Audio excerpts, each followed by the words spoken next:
Hello everyone. आज मैं आप सभी के सामने एक छोटा सा टॉपिक समांतर श्रेणी को स्टार्ट करने जा रहे हैं।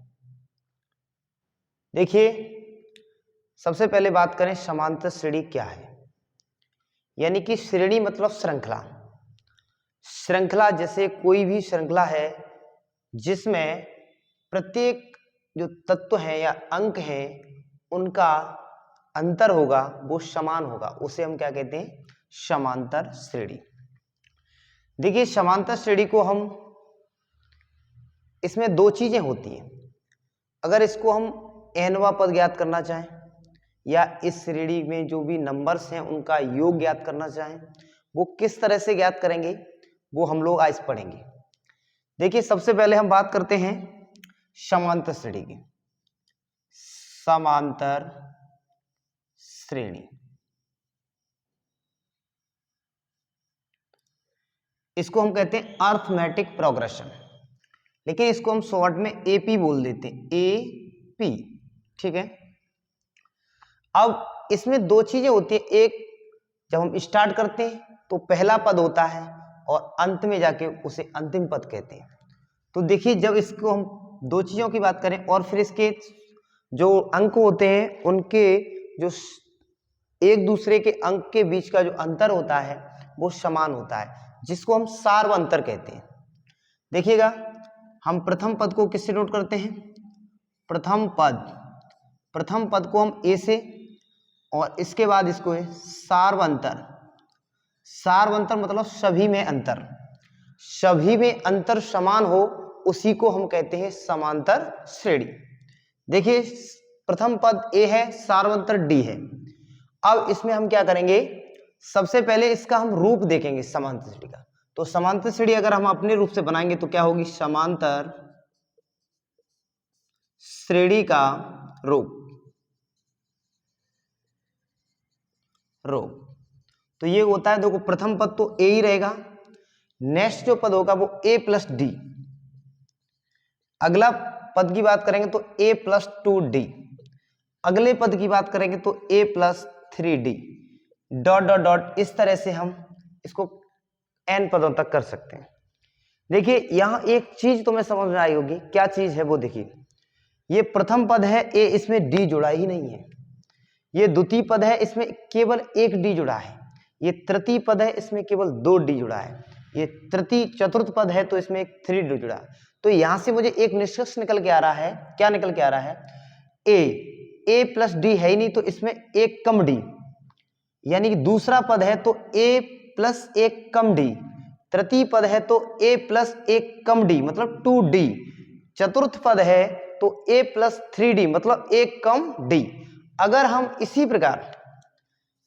प्रकार अगर हम बात करें, इसी प्रकार अगर हम कहें कि श्रेणी का 10वां पद कितना होगा, अगर हम कहें श्रेणी का 10वां पद कितना होगा, 10वां पद कितना होगा, तो इसको हम कहेंगे, क्या कहेंगे? ए प्लस, यानी मैंने क्या कहा? एक कम डी। क्या कहा? एक कम डी, तो 9d। यानी कि इसको हम एक बिल्कुल बेसिक तरीके से, मतलब जानते हुए, सीखने की तरीके से इसको हम एक कम डी करके हम कर सकते हैं। लेकिन इसका जनरली एक फॉर्मूला होता है, वो क्या होता है? यानी कि हम उसको लिखेंगे श्रेणी का, यानी एपी का, क्या कहेंगे? एपी श्रेणी का nवां पद, इसको हम an बोलते हैं। क्या बोलते हैं? an होता है हमारे पास a plus n minus 1 into D. देखो, अगर नजर करेंगे तो यहां से भी हमें दिख रहा है एक कम, मतलब जो भी पद है उससे एक कम डी, तो वहीं से ये निकल के आता है। तो बात हम जैसे करेंगे, सबसे पहले देखेंगे तो हमने ये कह सकते हैं कोई भी एपी है उसमें nवां पद अगर निकालना चाहेंगे तो an equal to a plus n minus 1 into D.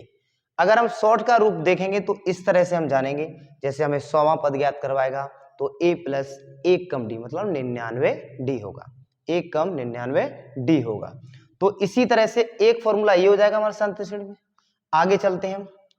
देखिए आगे चलेंगे तो अगर हम समांतर श्रेणी को रूप दें अपने जनरली रूप में, तो प्रथम पद को हम A1 कहेंगे। क्या कहेंगे? समांतर श्रेणी। प्रथम पद को हम क्या कहेंगे? A1, द्वितीय पद को A2, तृतीय पद को A3, चतुर्थ पद को A4 dot dot dot dot AN। ठीक है, लेकिन यहीं से जो nवां पद निकल के आया है, nवां पद को हम क्या कहेंगे? देखो देखने में क्या लग रहा है, अंतिम पद ही तो है, तो A1, A2, A3, A4 dot dot dot AN। n ये an जो है वो अंतिम पद है। अंतिम पद को हम दूसरे नंबर से और डिनोट करते हैं, जिसको L कहा जाता है। क्या कहा जाता है? L कहा जाता है। तो देखिए इसमें हम an की बात करें, यानी कि श्रेणी का, श्रेणी AP ही है, श्रेणी का nवां पद, nवां पद सूत्र की बात करें तो an equal to A plus n minus 1 into D. ये हमारा फॉर्मूला होता है, अभी भी मैंने इससे पहले भी नोट किया था। अब देखो इसको हम L से भी नोट करते हैं, यानी L equal A plus n minus 1 into D भी कह सकते हैं इसको। कभी कभी an ना देके L दे देता है, तो हमें an की जगह L ही प्रयोग करना है। देखिए अब इसके बाद अगर हम इस श्रेणी की बात करें, इसमें योग की बात करें, किसकी बात करें? योग की। योग मतलब इस श्रेणी के प्रत्येक पदों का योगफल ज्ञात करना। योग, योग मतलब सम, सम निकालना है। तो हम क्या लिखेंगे? श्रेणी का nवें पदों का योगफल। योगफल को सम कहते हैं, तो क्या हो जाएगा? योगफल। तो क्या होगा? SN बोलते हैं इसको, SN इक्वल टू, ये होता है n/2 कोष्टक 2a plus n minus 1 into D. लेकिन इसका एक और फॉर्मूला होता है, जब हमारे पास अंतिम पद दिया हो, मतलब अंतिम पद यानी कि an या L दिया हो, तब इसका एक फॉर्मूला और होता है। वो क्या होता है? SN equal n/2 कोष्टक a plus L कह दो, या इसको भी हम दूसरे रूप से कह सकते हैं, SN बराबर n/2 कोष्टक a प्लस AN भी बोल सकते हैं। 1, 2, 3 मतलब 3 फॉर्मूले हैं अभी तक। लेकिन इसके बाद एक और फॉर्मूला यूज होता है, जब हमारे पास क्या दिया हो, जब हमारे पास यानी कि n पद दिए हो, n पद दिए हो। चलिए उसको जैसे बस, बाकी आगे चलते हैं हम लोग। ठीक है, तो हम एक क्वेश्चन को हल करते हैं जिसमें हमारे पास कुछ दिए होंगे तत्व, उसके बाद उसको हल करना चाहेंगे। चलिए रफ करते हैं इसको, देख लीजिए।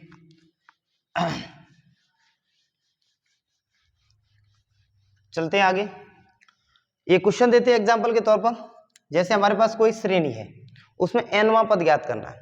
मान लीजिए हमारे पास श्रेणी है कोई 2,8, 2,8, 14 डॉट डॉट डॉट डॉट, ये कहा जाए इसमें, ये एक समान AP है, ये R इन AP, मतलब ये जो श्रेणी है वो AP है, मतलब समांतर श्रेणी। तो इसमें हमें वो बात कहेगा कि इसमें हमें 12वां पद ज्ञात कीजिए, 12वां पद ज्ञात कीजिए। कौन सा पद ज्ञात करना है? 12, मतलब 12वां, मतलब n की संख्या कितनी हो गई? 12वीं। तो n जो होता है वो पदों की संख्या होती है। क्या होती है? पदों की संख्या। तो सबसे पहले हम जानते हैं कि a इक्वल टू इसमें कितना आ जाएगा? 2। अगर d निकालेंगे तो d क्या होता है? A2 minus A1। अभी मैंने समांतर श्रेणी लिखी थी, A1, A2, A3 dot dot AN लिखा था ना, उसी से हम A2 माइनस A1 यानी कि द्वितीय पद माइनस प्रथम पद करेंगे, या तृतीय पद माइनस द्वितीय पद करेंगे, तो उससे d निकल के आएगा। d इक्वल टू कितना? 8 माइनस कितना हो जाएगा? 2। तो कितना बचेगा? 6, यानी d आ गया। अब हमें इसमें 12वां पद निकालना है। कौन सा निकालना है? 12वां। तो n इक्वल टू इसमें कितना होगा? n इक्वल टू होगा हमारे पास 12। निकालिए 12वां पद। श्रेणी में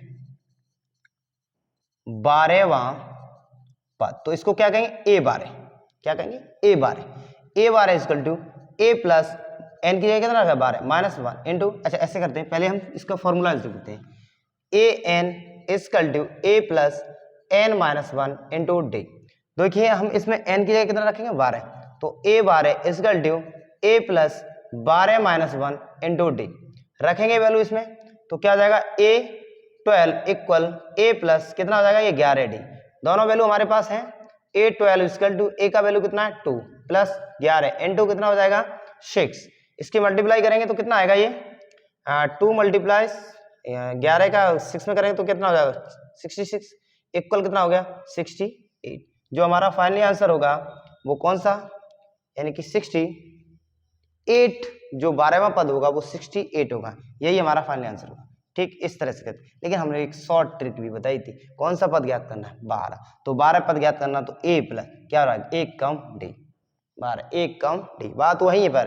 तो इसको लगाएंगे सीधा तो क्या हो जाएगा, या करके बोलेंगे इसको, क्या बोलेंगे a2 प्लस 11 इंटू 6 कितना हो जाएगा 2 मल्टीप्लाई 6 हो जाएगा कितना होगा 68। आंसर वही आना, आंसर नहीं बदला जाए। कहने का मतलब हमें जल्दबाजी में कोई कंपटीशन में अगर कंपटीशन तौर पर हमें करना चाहेंगे तो सीधा डायरेक्ट ही लगाएंगे, ये क्वेश्चन नहीं लगाएंगे a बराबर a माइनस, ये नहीं लगाएंगे। ठीक है, इसको ही लगाएंगे। ठीक है, बाकी कल कराते हैं। All the best, thank you.